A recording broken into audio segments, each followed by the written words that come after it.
All right, let's continue the conversation now. The Congress of South African Trade Unions, Cosatu for short, is calling on the National Treasury and the South African Revenue Service to consider tax concessions for low-income workers, among other measures. Let's understand the Federation's proposals now, and we speak to Cosatu's Matthew Parks. Mr. Parks, good evening to you, and thank you for your time.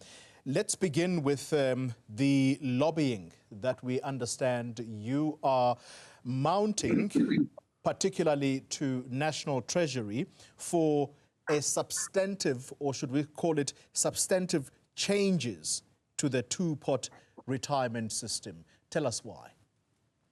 Sure.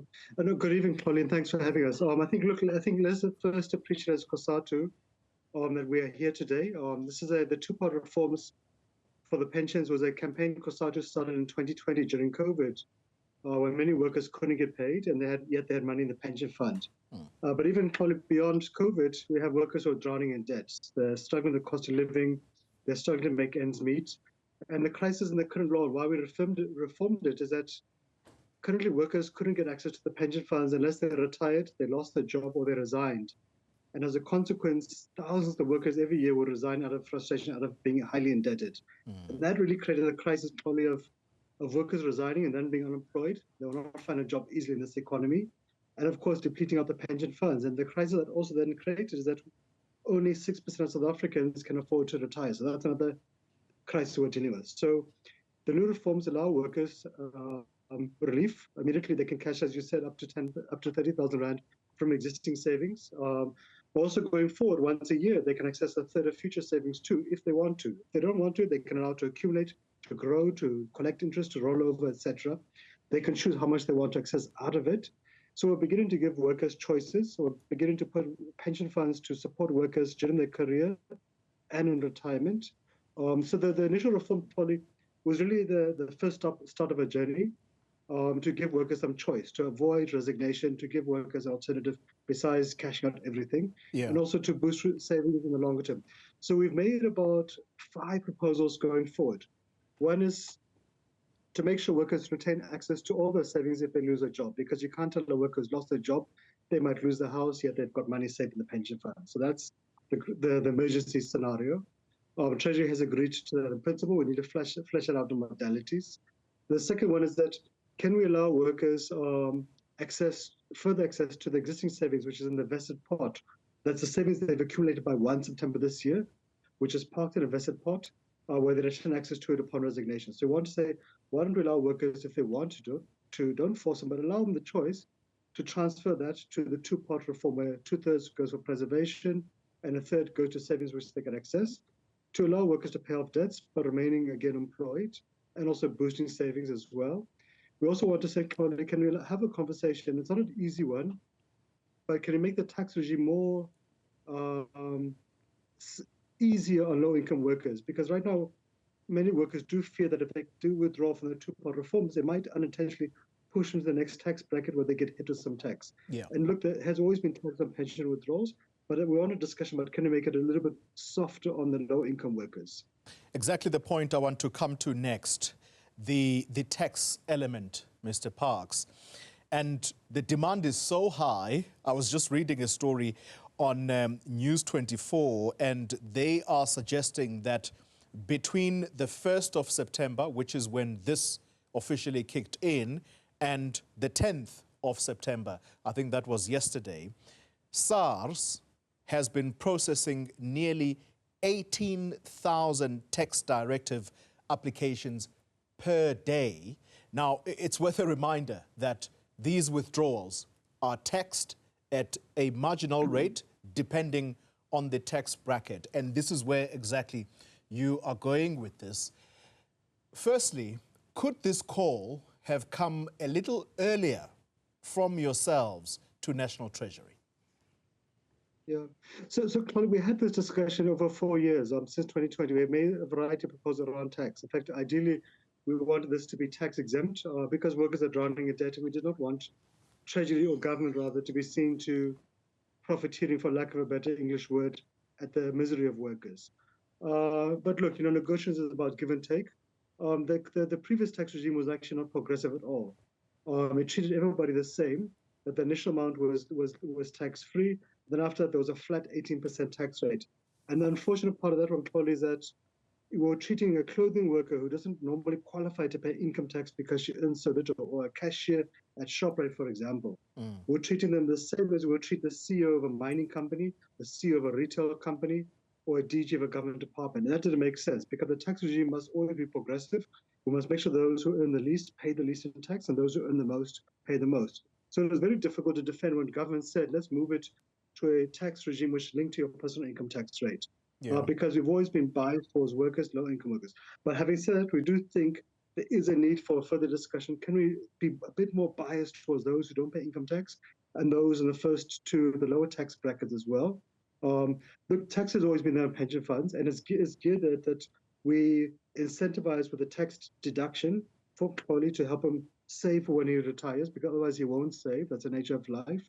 But also, if you do when you do withdraw, there's always been tax. And of course, if you withdraw prematurely, when you're not at pension age, then the income tax kicks into effect. That's the nature of the regime. If you don't have a tax regime, no one will save. That's just the nature of life because there's so many pressing issues. But we also need to balance it to make sure that when we do retire, we have enough saved, because the state pension will never be enough to sustain people. Yeah. And you also don't want to be in a scenario where you are dependent upon your child who may also be having obligations. So I think our point, Polly, is that we want to have a discussion to see what can make sense. And let's see if we can't give a bit more comfort and a bit more ease to lower income workers.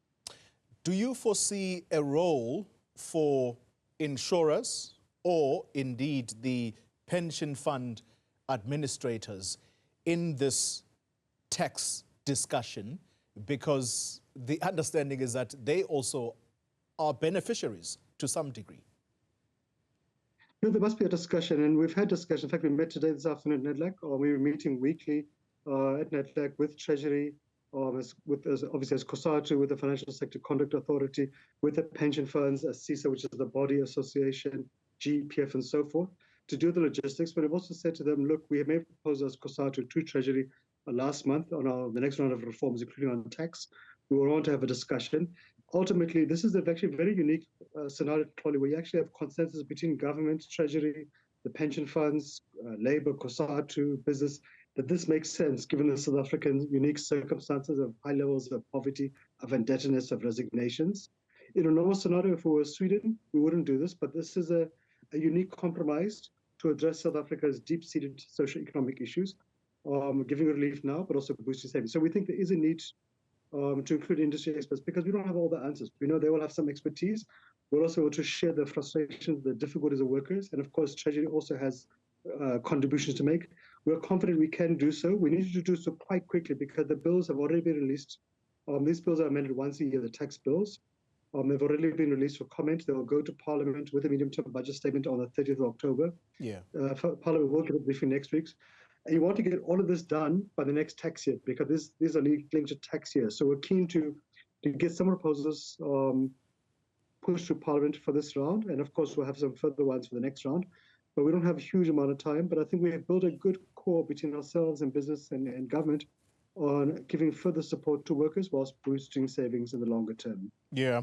Just as a final question, and briefly, if you can, on this draft amendment bill, this is where you actually are going to try and peg this.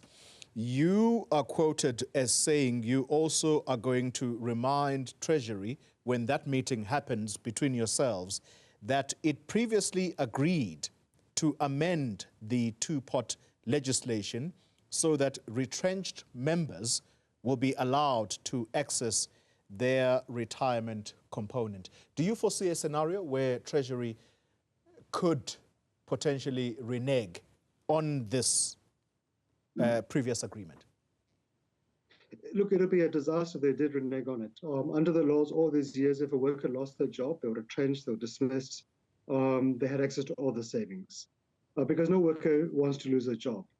But we have an economy with a 42% unemployment rate. Many workers have lost their jobs. We've had the last 3 quarters of increasing unemployment. So our principal position is that if a worker loses a job, they must have access to everything, because you can't have R500,000 Rand, for example, saved in your pension fund. You owe 200,000 Rand in your house. you lose your house, which you spend hundreds of thousands of rands, etc. You can't be told that I can't feed my children, get them to school, yet I've got £1 million in my pension fund. That would be immoral and unjust. Under the current law, they have access to that. Under the new law, you have access to your whatever you saved on 1 September, whatever you put in your savings pot. So there's just simply the issue of the preservation part. Just that one part that needs to be dealt with.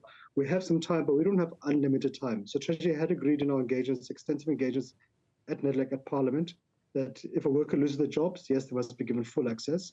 Yeah. There's the issue of modalities. There are some of the ideas which I think are quite practical.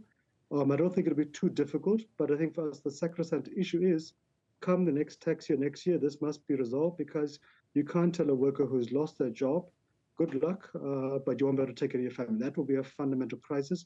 But we are convinced, and we think in our initial engagements, we think government is on the same page as us, and I think industry colleagues too.